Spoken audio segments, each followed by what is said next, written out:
আসসালামু আলাইকুম। আজকে আমি খুব সহজ খুবই সুস্বাদু পুঁই শাকের এই রেসিপি আপনাদের সাথে শেয়ার করব। খুব সহজেই অল্প উপকরণে বাসায় রান্না করে দেখবেন, খেতে অসাধারণ স্বাদ। চলুন দেখে নেওয়া যাক।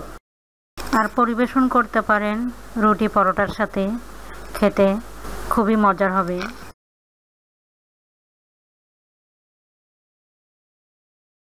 আমি এখানে কিছু মসুর ডাল আর মুগ ডাল ভালোভাবে ধুয়ে পরিষ্কার করে নিয়েছি। আর একটি কড়াইয়ে দিয়ে দিচ্ছি ধুয়ে রাখা ডালগুলো, সাথে দিয়ে দিচ্ছি একটা টমেটো কুচি আর কিছু পেঁয়াজ কুচি, কয়েক টুকরা কাঁচামরিচ, সেই সাথে দিয়ে দিচ্ছি হাফ চামচ হলুদের গুঁড়া, হাফ চামচ লাল মরিচের গুঁড়া, হাফ চামচ ধনিয়ার গুঁড়া,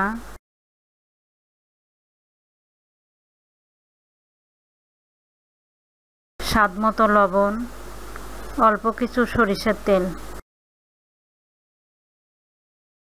এখন হাত দিয়ে খুব সুন্দর করে সবগুলোই মেখে নিচ্ছি।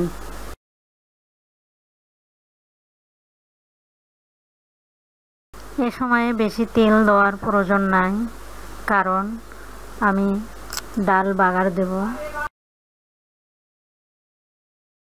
খুব সুন্দর করে মেখে নিলাম।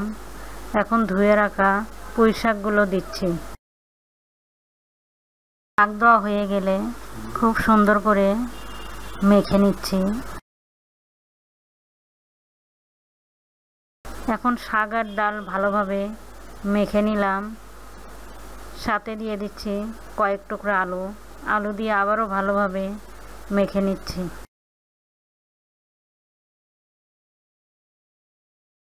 সব কিছু ভালোভাবে মাখানো হয়ে গেলে দিয়ে দিচ্ছি পানি। আমি এখানে পানির পরিমাণ বেশি দিচ্ছি।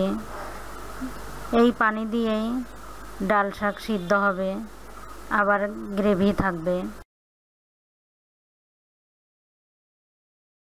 আবার শাক থেকে কিছু পানি ছেড়ে দিবে। এখন ঢাকনা দিয়ে সিদ্ধ করে নেব।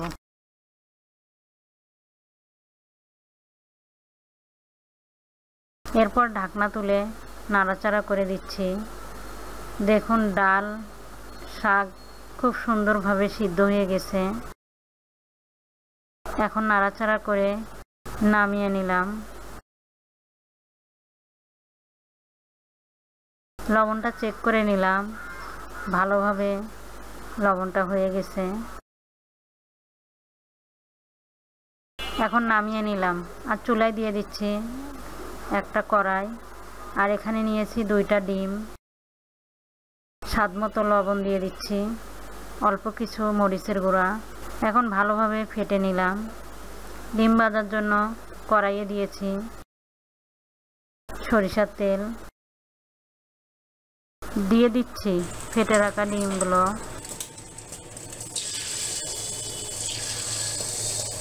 এখন চারদিকে ছড়িয়ে দিলাম।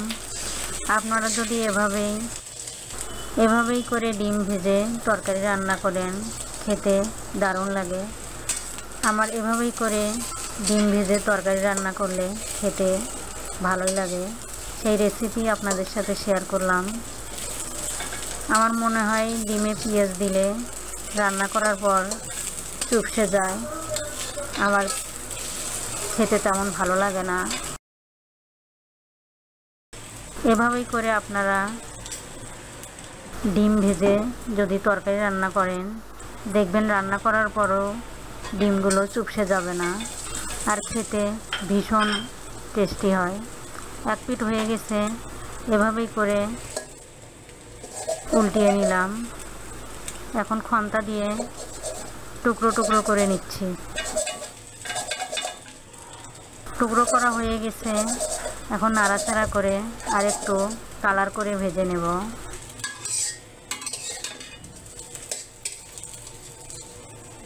আপনারা চাইলে মরিচ পেঁয়াজ দিয়ে ডিম ভেজে নিতে পারেন। আমার কাছে মনে হয় এভাবেই করে ডিম ভেজে তরকারি রান্না করলে খেতে দারুণ লাগে। সেই রেসিপি আপনাদের সাথে শেয়ার করলাম। আশা করি সবার অনেক ভালো লাগবে। ডিমগুলো ভাজা হয়ে গেছে, সুন্দর একটা কালার চলে এসেছে। এখন তুলে নিচ্ছি। বাগার দেব, এজন্য একই কড়াইয়ে দিয়ে দিচ্ছি সরিষার তেল, সাথে দিয়ে দিলাম রসুন কুচি, কিছু পেঁয়াজ কুচি, কয়েকটা শুকনা মরিচ। এখন নাড়াচাড়া করে ব্রাউন কালার করে ভেজে নেব। দিয়ে দিচ্ছি হাফ চামচ পাঁচফোড়ন, দিয়ে নাড়াচাড়া করে নিচ্ছি। এখন চুলার জাল বন্ধ করে দিব আর ঢেলে দিচ্ছি আগে থেকেই রান্না করে রাখা ডাল। দেখুন আমার ডাল বাগার দেওয়া হয়ে গেছে, আর জাল দেব না। এখন দিয়ে দিচ্ছি ভেজে রাখা ডিম, দিয়ে নাড়াচাড়া করে নিলাম। খুবই টেস্টি মজার পুঁই শাকের ডাল রেসিপি, আশা করি সবার অনেক ভালো লাগবে। এভাবেই করে আপনারা যদি ডিম ভেজে পুঁই শাক ডাল রান্না করেন, খেতে খুবই টেস্টি হয়। আমার খুবই ভালো লেগেছিল। আপনারাও এভাবে রান্না করে খেয়ে দেখবেন, সবাই পছন্দ করবে। আর যদি ভালো লাগে লাইক দিয়ে শেয়ার করবেন, কমেন্টস করবেন, সাবস্ক্রাইব করে বেল বাটন অন করে দিতে ভুলবেন না। ধন্যবাদ, ভালো থাকবেন।